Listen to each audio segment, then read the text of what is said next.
আসসালামু আলাইকুম। আশা করি আপনারা ভালো আছেন। তো গ্রুপ পরীক্ষা আসতেছে, সায়েন্সের যারা আছেন তাদের জন্য খুবই টেনশনের বিষয়। কিন্তু গ্রুপ কিন্তু সবচেয়ে সহজ হবে। কারণ কি, আমরা গ্রুপে জানি এত শর্ট একটা সিলেবাস, আমরা জানি এখান থেকে পড়লে 3 থেকে 4টা সিকিউ কমন পড়বো। তাহলে হতাশ হওয়ার কিছু নেই। যারা এতদিন পড়ো নাই তারাও যদি এই বন্ধে গ্রুপ পরীক্ষা, প্রত্যেক পরীক্ষা একটা করে বন্ধ আছে, এগুলো পড়ো, তাহলে অনায়াসে তুমি সিলেবাস কভার করতে পারবা। আর সব পড়তে হয় না। তো কিছু টপিক আছে যেগুলো আমি আমার পেজে প্রতিনিয়ত ছাড়ি, যে প্রত্যেক পরীক্ষার আগে সাজেশন দেই টপিক ওয়াইজ। এই টপিক ওয়াইজ গুলো যদি আপনারা শিখে এবং এমসিকিউ প্র্যাকটিস করে যান, তাহলে অনায়াসে 100% পাস করে ফেলবেন। তাহলে আপনারা কি করে যাবেন গ্রুপ পরীক্ষা? আপনার টেনশনের বিষয়, আপনারা কি করবেন? কোনো টেনশন নেই। তো আপনারা কি করবেন দেন, পদার্থবিজ্ঞান যারা দুর্বল, এই সাজেশনটা শুধু তাদের জন্য।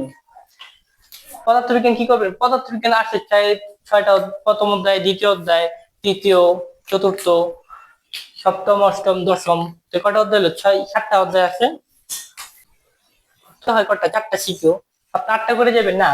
তো যারা দুর্বল স্টুডেন্ট আছে তারা 4টা, এই 4টা যদি আপনি করে যান, তাহলে আপনি এই কি করবেন, 4টা সৃজনশীল অনায়াসে দিতে পারবেন। তো তাহলে আমি এই 4টাই কেন দিলাম, অন্য অধ্যায় গুলো দিলাম না কেন? দ্বিতীয় অধ্যায় থেকে কি প্রশ্ন আসবে না? দ্বিতীয় অধ্যায় থেকে 100% আসবে। কিন্তু তাও কেন দিলাম না? আমি এই সাজেশনটা শুধুমাত্র যারা দুর্বল তাদের জন্য বলতেছি। তো পদার্থবিজ্ঞান কি করবেন? তো প্রথম অধ্যায় সব একটা শিখিও, একটা প্রশ্ন যদি আপনার পড়ে যান, সব পারবেন। গহ নাম্বার আসে কি? গহ নাম্বার হইব গেলেই আপেক্ষিক ত্রুটি বের করো।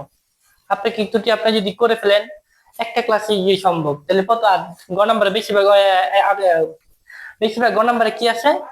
বেশিরভাগ গ নাম্বারে যে কি, দৈর্ঘ্য প্রস্থ নির্ণয় করো বা নিয়ে ধ্রুবক নির্ণয় করো। তো এটা তো একটা, তার মানে প্রথম অধ্যায়ে কয়টা টপিক? 2টা টপিক। গ গ হয়ে কয়টা টপিক? 2টা টপিক। তাহলে অনায়াসে পারে নেবেন। তৃতীয়ত হলো অষ্টম অধ্যায় আসে কি? শুধু আমার কি করতে হবে, চিত্রগুলো মনে রাখতে হবে, 6টা চিত্র। আর আমার সূত্র আছে একটা, ওই সূত্র দিয়ে বারবার রিপিট হইব। তাহলে শেষ। আপনার পরীক্ষার আগেও এটা শেষ করতে পারবেন। সপ্তম অধ্যায় আমাদের ঢাকা বোর্ড বা অন্যান্য বোর্ডে কয়েকটা প্যাটার্ন আছে, কিন্তু ঢাকা বোর্ড বা অন্যান্য বোর্ডে প্রায় কি গ নাম্বার কি চায়, যে প্রতিদ্বন্দ্বী শোনা যাবো কিনা, প্রতিদ্বন্দ্বী দূরত্ব কিনা। তো এটাতে একটা সূত্র দিয়ে বের করি আমরা। আর গ নাম্বারের সূত্র হিসেবে কি, বেগ বের করো, তরঙ্গ দৈর্ঘ্য বের করো, একটা সূত্র। তাহলে সহজে শেষ। আর দশম অধ্যায় সব একই টপিক।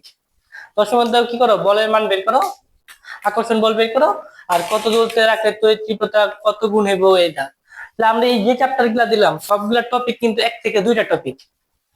তার মানে আপনি যদি এগুলা পরীক্ষার আগে রাত্রে পড়ে যান, তাহলেও পাস করবেন। পাস কি, A+ মার্ক আসবে যদি 4টা ভালো করে পড়ে যান। তাহলে হতাশ হওয়ার কিছু নেই। আপনার যারা গ্রুপ করে নেয় পরীক্ষার আগে, এগুলো কি হইব, বিভিন্ন সাজেশন দেওয়া হইব। আর আমি কি করি, প্রত্যেক পরীক্ষার আগে টেস্ট পেপার থেকে প্রশ্ন রাখা দিই, এগুলো দেখে দিবা।